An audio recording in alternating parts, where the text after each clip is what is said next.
During the winter break, when Henry and Margaret brought Emily home, I had just finished a set of science exam papers. To relax, I was lounging on the sofa, playing a game with my legs crossed. Darn it, what a fool! Rushing to get defeated, are you in a hurry to be reborn? Which temple are you from, monk? Can't bear to fight, huh? Just as the game was getting intense, my phone was suddenly snatched away. I looked up abruptly, ready to lash out, only to find my father glaring at me angrily. You're a girl, always swearing. What kind of behavior is that? I shrugged helplessly. Who doesn't curse a bit while gaming? If someone doesn't, they're probably the one being cursed at. Margaret gently pushed Emily in front of me, her tone both tender and excited. Olivia, this is your sister, our biological daughter. Your father and I have finally found her. With that, the woman, still graceful despite her age, teared up. Henry, well groomed and dignified, put his arm around her shoulders, comforting her in a low voice. Don't be sad. Now that Emily is back, we'll treat her even better from now on. Since last year, my parents had been in low spirits. Several times, I saw Margaret silently wiping her tears while looking out the window. Later, Henry and Margaret had a long talk one night, and after that, Margaret's mood improved significantly. They told me that they had lost a daughter many years ago and had now received news about her. They were determined to bring her back. Now, Emily was back. She glanced at me timidly. Hello, sister. I looked at the plainly dressed girl in front of me and smiled. So you're our parents' biological daughter. You do resemble Dad a bit. A flicker of pride flashed in Emily's eyes but quickly disappeared. She lowered her head, nervously tugging at her clothes, looking utterly at a loss. Then, she squeezed out a few words from her throat. Sister, please don't be angry. I won't take away our parents' love for you. I'm just here to join the family, not to break it apart. Goodness, has this girl watched too many soap operas? What else could I do? I could only cry and beg her. Dear sister, please don't drive me away. I can sleep in the basement. Emily's mouth twitched involuntarily. I bet a drama queen can't outdo a soap opera star. Margaret came over and hugged me affectionately. You are both my daughters. Neither of you will leave. This round, the timid team wins big. Yes, I was adopted by my parents from an orphanage when I was 8 years old. Actually, 8 is not the ideal age for adoption. But after reviewing my file, my parents took me home without hesitation. When the director questioned them, their explanation was fate. After bringing me home, my parents took me to the hospital for a full checkup. The results showed that I was very healthy, except for some malnutrition. However, during their conversation with the doctor, I heard the term panda blood for the first time. I asked Margaret what panda blood meant. Margaret said it was because my blood was as precious as a panda's. They were very happy and took me shopping for an entire day, buying me many beautiful princess dresses that I had only seen on TV. That night, lying on a soft and fragrant princess bed, I thought, so I can be as precious as a panda too. To be fair, my parents treated me well. They owned the leading enterprise in the city, with businesses spanning various industries. I lacked nothing in terms of material needs. I should have been content, except for that one thing. A sharp female voice pulled me back to reality. Sophia, I didn't expect us to meet like this. During our conversation with the doctor, I heard the term panda blood for the first time. Curious, I turned to Margaret. Margaret, what does panda blood mean? It's because your blood is as precious as a panda's, Sophia. They were thrilled and took me shopping all day, buying me beautiful princess dresses I had only seen on TV. That night, lying on a soft and fragrant princess bed, I thought to myself, So, I can be as precious as a panda too. to be fair, my parents treated me well. They owned the leading enterprise in the city, with businesses spanning various industries. I lacked nothing in terms of material needs. I should have been content, except for that one thing. Sharp female voice pulled me back to reality. Sophia, I didn't expect us to meet like this. He was about to recite Emily's ID number, accusing her of lying. Emily's little scheme was exposed, and the embarrassment on her face was unmistakable. By the way, what are you doing in Olivia's room? I saw my sister's room was beautiful, so I came to take a look. It's fine to look, but your room is on the 3rd floor, don't forget. Emily timidly nodded. She must have been puzzled as to why, despite being their biological daughter, her parents treated her this way, while I was just an adopted daughter from an orphanage. She thought that once she returned to the family, she would be adored by everyone, but reality gave her a harsh slap. So far, her status was not even as good as mine, the adopted daughter. However, things soon changed, and our statuses gradually shifted. Henry took Emily out, and they were gone for several days. From the intermittent phone calls between Margaret and Henry, I roughly understood that Henry had taken Emily out of town for a medical examination. They were very health conscious and had taken me out of town for a checkup a few years ago.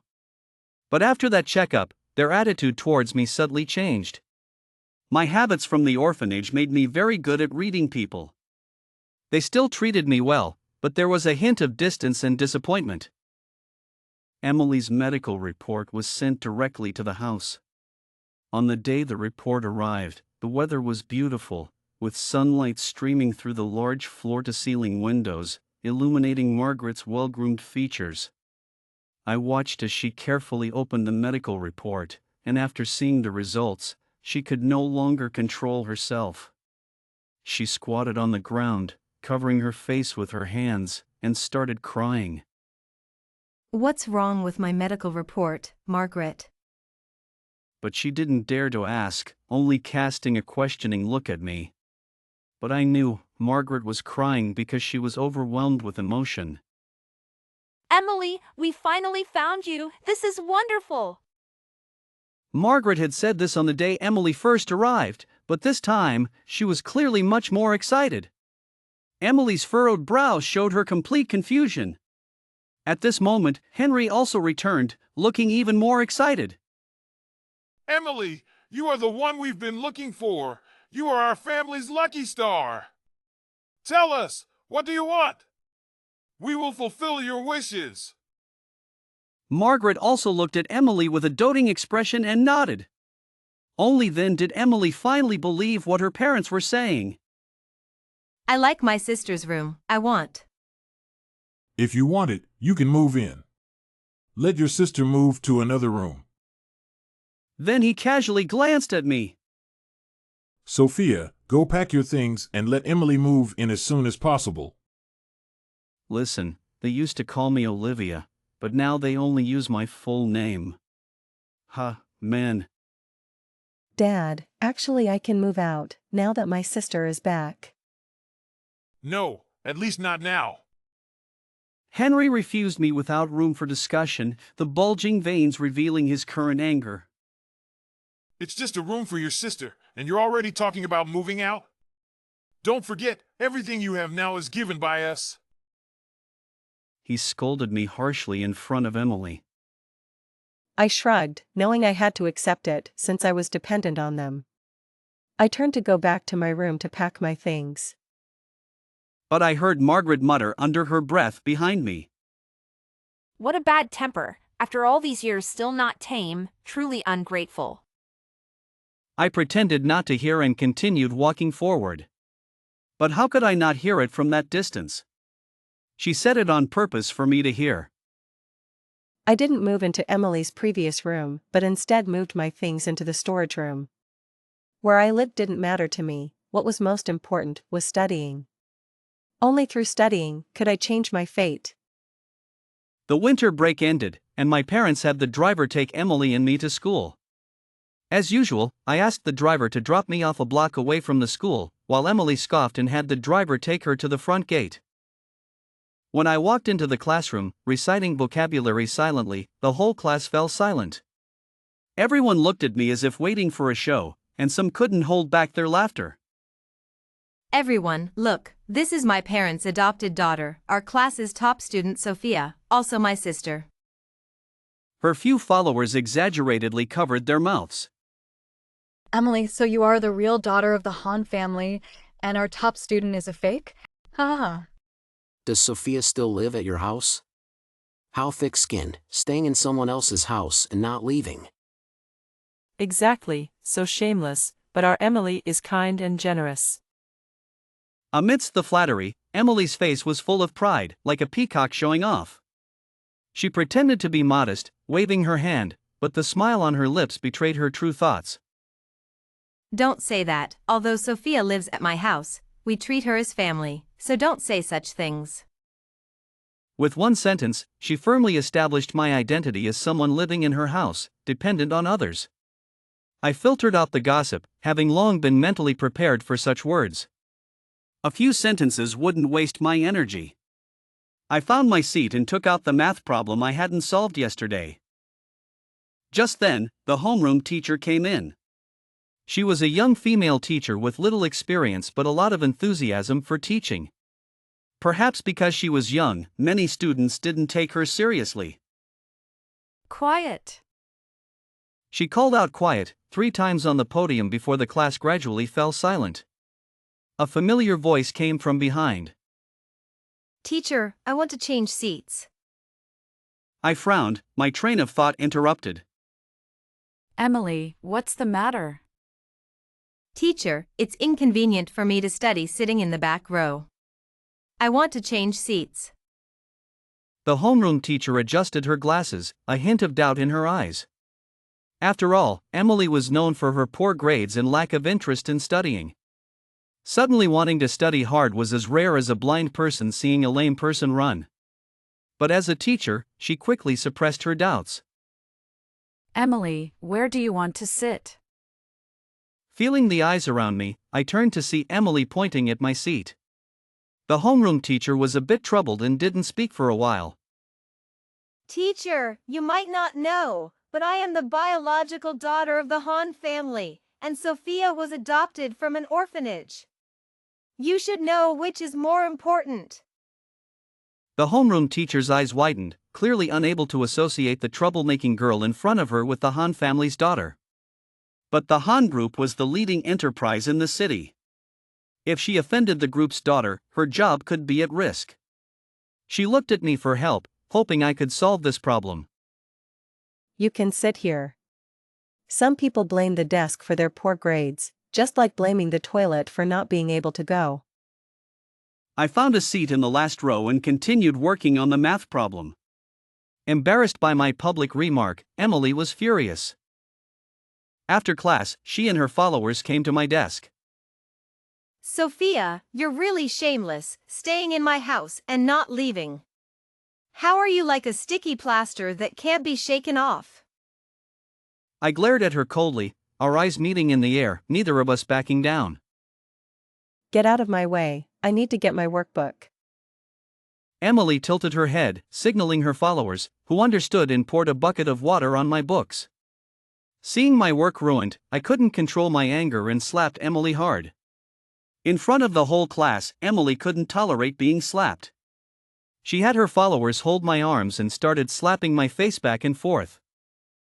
After several slaps, my face began to burn. At this point, some classmates, fearing trouble, called the homeroom teacher. Seeing the teacher, Emily and her followers let go of my hands, and we were all called to the office. Due to the serious impact, the homeroom teacher even called my dad. As soon as Emily saw my parents, she immediately put on a pitiful look. Mom, Dad, Sophia hit me.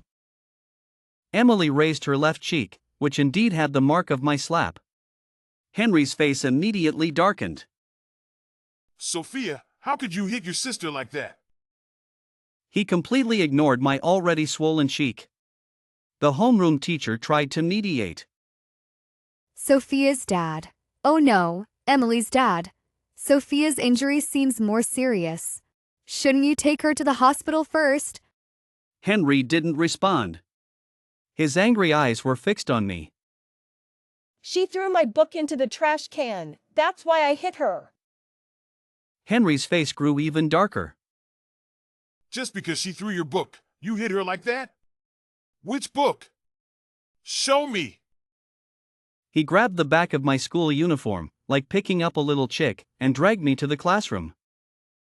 This one. Henry suddenly seemed to go mad.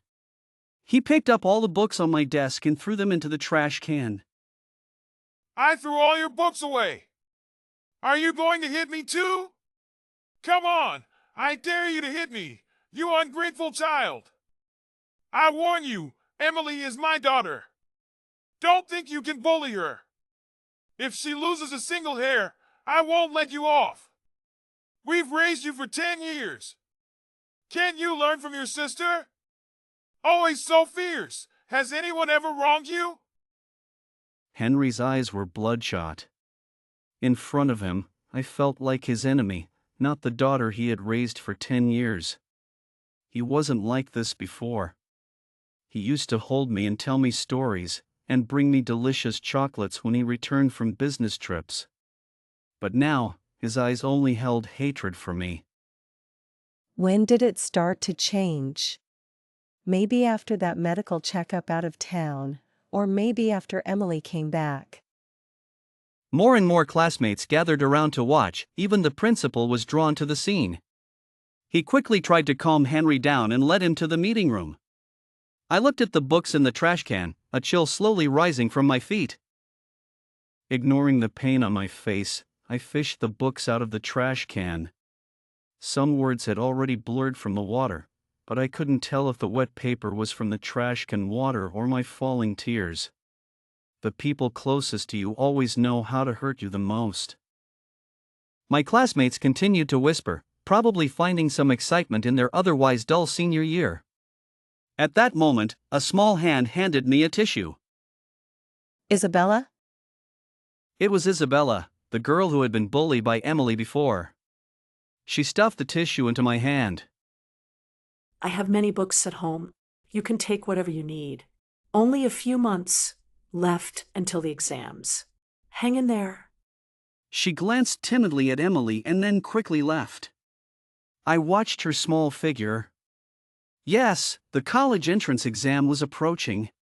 What could be more important than that? I moved out of the Hahn family. During vacations, I had tutored a few students and saved some pocket money, which came in handy now. The moving process wasn't smooth.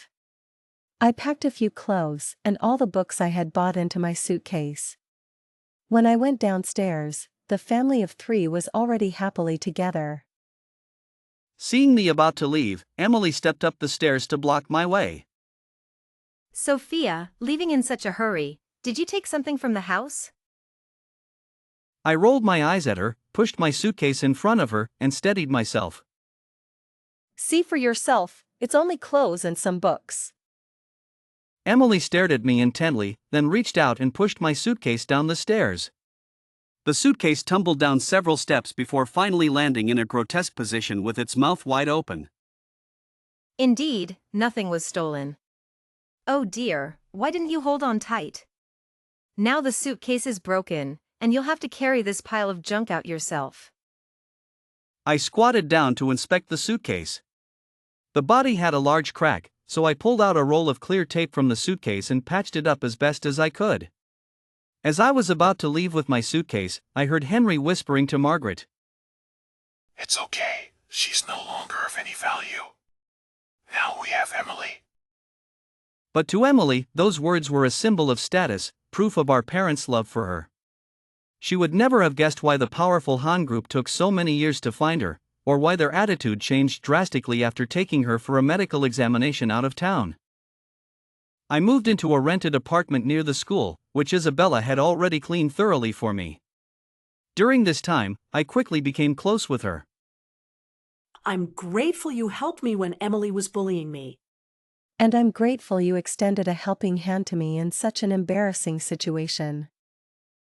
In short, We shared a common plight and thus sympathized with each other.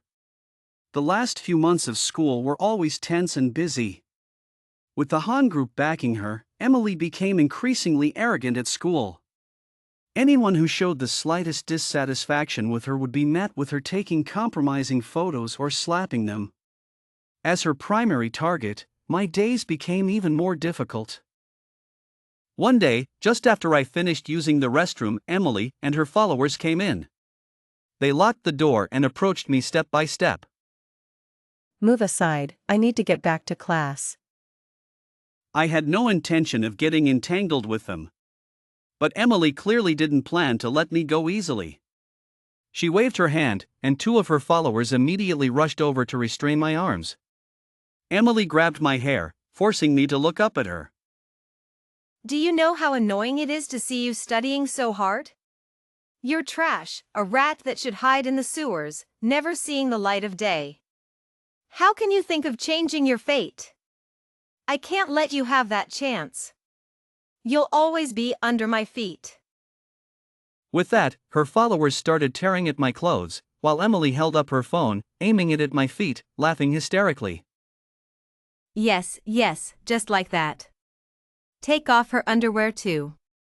I want the whole school to see what a cheap and filthy person the once high and mighty Sophia really is.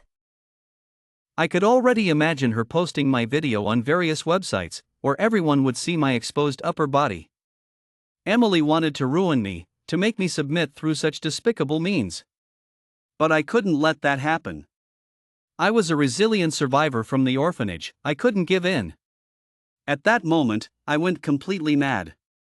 I broke free from the two girls' grip, rushed to the corner, grabbed a mop, and started swinging it at them. The girls, unaccustomed to such a scene, retreated in fear of the mop in my hand. What are you doing? Get her! Taking advantage of her distraction, I quickly dipped the mop in the toilet and swung it at them again. The restroom was soon filled with the screams of girls, their once pristine clothes now stained with what could have been urine or feces, looking utterly disgusting. They cried and fled the restroom, while I, like a warrior, stood at the restroom door with the mop in hand. Soon, the story of how Sophia defeated the Han family's Emily with a mop stained with feces spread throughout the school. For a time, everyone who saw Emily would cover their noses and keep their distance, as if she carried an indelible stench. After that, Emily's glory faded. High school students tend to follow the crowd, and once someone showed dissatisfaction with Emily, more people joined in. They said Emily was just a rich brat who flaunted her wealth at school, and now she had finally been put in her place by Sophia. Gradually, Emily lost her followers. No one wanted to be around her, as they always felt she carried a foul odor. After that incident, she learned her lesson and never dared to provoke me again. I thought my final days of high school would end like this until that late night when Emily came to find me. Narrator, tone, serious. During their conversation with the doctor, I heard the term panda blood for the first time. Margaret, what does panda blood mean? It means your blood is as precious as a panda's. Narrator, tone, cheerful. They were very happy and took me shopping for an entire day, buying me many beautiful princess dresses that I had only seen on TV. So I can be as precious as a panda too. Narrator, tone, serious. To be fair, my parents treated me well. They owned the leading enterprise in the city, with businesses spanning various industries. I lacked nothing in terms of material needs. I should have been content, except for that one thing. Sharp female voice pulled me back to reality. Sophia, I didn't expect us to meet like this. Soon, Sophia's parents arrived. Emily saw them and was so frightened that she hid under the table, not daring to come out. I knew she would come to find you. You know everything now? Yes, I've known for a long time. George smiled at me, a hint of tenderness in his eyes. You are indeed smart. Do you know, there were many times I wished you were my daughter. But how can an adopted daughter compare to a biological son? I'm just his mobile blood bank. Once I'm no longer useful, you'll exclude me. George's eyes showed a trace of sadness. He turned to look out the window, where the rain was streaming down the glass. Ethan is a smart child, but his health is poor. Over the years, I've kept him in another villa with a private doctor to take care of him, but his condition has only worsened. George's voice choked up. He turned to look at me, his eyes moist. The doctor said only a kidney transplant could save him. I went to great lengths to find her. He pointed at Emily. At his gesture, Emily became even more terrified, almost screaming. Why? Why should I donate my kidney to your sick son? It's too late. I'm your guardian now, and I've already signed the surgery consent form for you. Emily looked at George in disbelief, her eyes bloodshot. Suddenly, she seemed to go mad and ran towards the door, but was stopped by the men in black outside. Let me go! Let me go! I don't want to have surgery. What does your son's life have to do with me? She glanced at me and pointed. Isn't she your son's mobile blood bank? Her kidney must be compatible. Take her for another test. I'm your biological daughter. How can you do this to me? Actually, she's not your daughter, is she? Hearing this, the agitated Emily immediately quieted down, staring at me with wide, hollow eyes. You are indeed smart. After finding her, I told her adoptive parents she was my daughter. They didn't believe it at first, but who can resist the temptation of money? George glanced at the time and said to the men in black, It's about time. Let's go. With that, George turned and left the room. Emily continued to struggle and scream, but soon she was shoved into a luxury car, the same one that had picked her up before, and disappeared into the rainy night. Emily didn't come to school for a long time. According to classmates, she seemed to have gone abroad. As for me, I successfully took the college entrance exam and became the top science student of the year. I chose to major in clinical medicine, my childhood dream. After graduation, I worked at a local top-tier hospital. I never went back to the Han family. I only learned from the news that the Han family had no successors, and their business had been declining over the years, now on the verge of bankruptcy. I thought, perhaps the surgery didn't succeed. After all, even perfectly matched organs can cause rejection after transplantation. For the Han family, who loved their son dearly, losing him must be the greatest pain in the world. Let them continue to live and bear this pain. One day, a special patient came to the hospital. She was only about 25 or 26 years old, but her face was withered, and her body was so frail that a gust of wind could blow her over. She lifted her shirt, revealing a scar over 10 centimeters long on her left lower back, like a giant centipede crawling on her skin. She saw me and forced a smile, creating crow's feet that didn't belong to someone her age. Long time no see, Sophia.